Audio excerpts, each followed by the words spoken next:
I think you had a question. Yeah. So you guys have obviously developed a lot of legislation like H.R. 2 this Congress that you mentioned you want to try to get through now that Republicans will have the trifecta next year.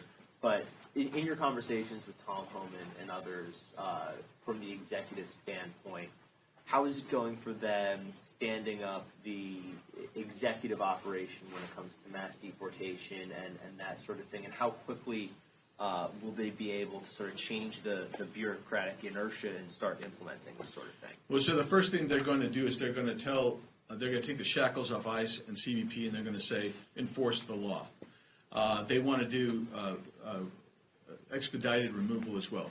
You add those in there, and that will actually slow down the flow at the border almost immediately. The other thing that they're going to need resources. Those resources are going to be everything from personnel. They're going to need seats on planes to remove people. They're going to need some soft-sided facilities to go up for people. So we've talked about that, the resources that they need. Congress is going to have to deliver on those resources. And once that, they're ready to go, because the first step is to say we're going to enforce the law. And I think some of these mayors and governors who said they're going to remain sanctuary cities and states, they're going to find themselves in hot water with hopefully Attorney General Pam Bondi as she looks into obstruction of justice and aiding and abetting criminal cartels. So I think they're ready to go. Talking to Tom, he's fired up, and he's going all over. You saw that he met with Mayor Adams of New York this week, so he's really going for it.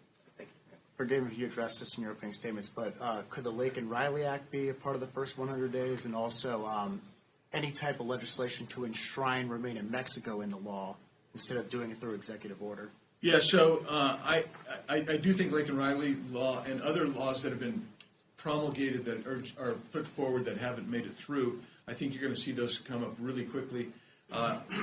There's a chance that a lot of those will come through in a reconciliation package. I would like to see some of them come forward independently, and I would hope that the senators, at least 7 of them who are in risky positions, would actually read the mandate from the public and vote for those.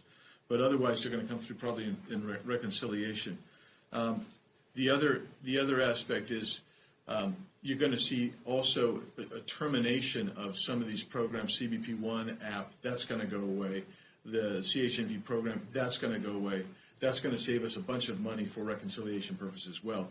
And then the final part of your question, which would be codification. We have to codify Remain in Mexico policy, but that's also going to require diplomacy with Mexico, and that's where having a strong leader like Donald Trump has already produced results in discussions that he's had with President Sheinbaum, and I'm hoping that our relationship with Mexico is such that we can respect their sovereignty, but they'll respect our sovereignty, and they'll help us reenact the Remain in Mexico policy, but it needs to be codified in statute.